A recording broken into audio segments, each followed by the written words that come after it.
Hello दोस्तों, happy Navratri. कैसे हैं आप सब? आई होप आप अच्छे हों और आपकी दुआ और सपोर्ट से मैं भी बहुत अच्छी हूँ।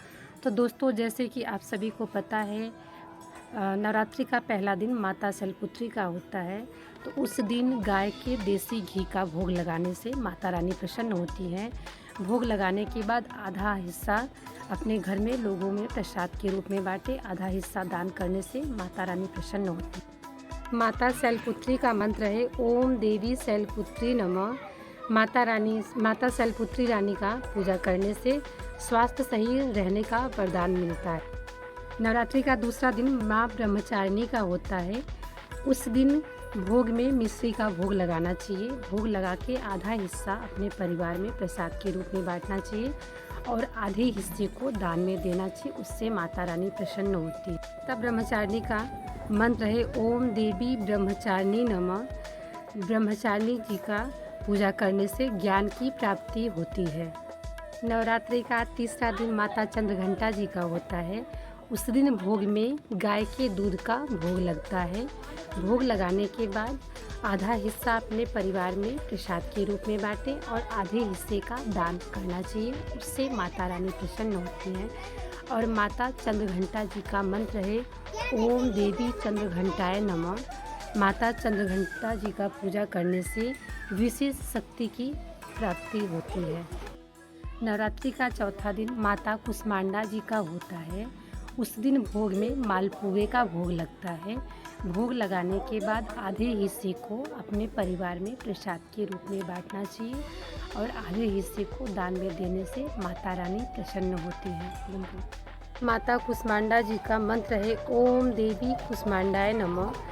माता कुष्मांडा जी का पूजा करने से आध्यात्मिक शक्तियों का आशीर्वाद प्राप्त होता है।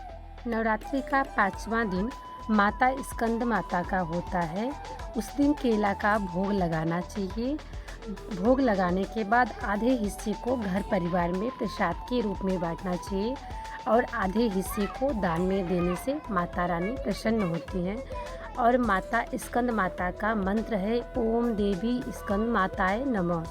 और माता स्कंद माता का पूजा करने से समृद्धि की आशीर्वाद मिलता है। नवरात्रि का छठवां दिन माता कात्यायनी जी का होता है।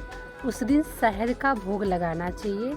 भोग लगाने के बाद आधे हिस्से को घर में प्रसाद के रूप में बांटना चाहिए और आधे हिस्से का दान देना चाहिए, जिससे माता रानी प्रसन्न होती हैं। और माता कात्यायनी जी का मंत्र है ओम देवी कात्यायनी नमः। नवरात्रि का सातवां दिन माता कालरात्रि का होता है।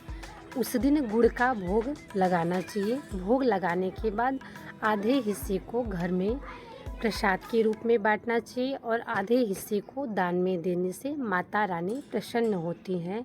माता कालरात्रि का मंत्र है ओम देवी कालरात्रि नमः। माता कालरात्रि का पूजा करने से शत्रुओं को नाश करने का आशीर्वाद प्राप्त होता है। नवरात्रि का आठवां दिन महागौरी का होता है। उस दिन भोग में नारियल का भोग लगाना चाहिए। भोग लगाने के बाद आधे हिस्से को घर परिवार में प्रसाद के रूप में बांटना चाहिए और आधे हिस्से का दान करना चाहिए, जिससे माता रानी प्रसन्न होती हैं। और माता महागौरी का मंत्र है ओम देवी महागौरी नमः। माता महागौरी का पूजन करने से सभी प्रकार की शक्तियों का प्राप्त होने का आशीर्वाद मिलता है। नवरात्रि का नौवां दिन माता सिद्धदात्री जी का होता है। उस दिन तिल के लड्डू का भोग लगाना चाहिए। भोग लगाने के बाद आधे हिस्से को घर परिवार में प्रसाद के रूप में बांटना चाहिए और आधे हिस्से को दान में देने से माता रानी प्रसन्न होती है। माता सिद्धदात्री का मंत्र है ओम देवी सिद्धदात्री नमः। माता सिद्धदात्री का पूजा करने से सिद्धियों का प्राप्त होने का आशीर्वाद मिलता है। तो दोस्तों, अगर आप सभी को नवरात्रि से रिलेटेड वीडियो देखना है तो हमारे चैनल को सब्सक्राइब करना, लाइक करना, कमेंट करना, शेयर करना ना भूलना। हम आप सभी के लिए ऐसे ही वीडियो बनाते रहेंगे। Thank you so much. मिलते हैं नेक्स्ट ब्लॉग में। तब तक के लिए हैप्पी नवरात्रि।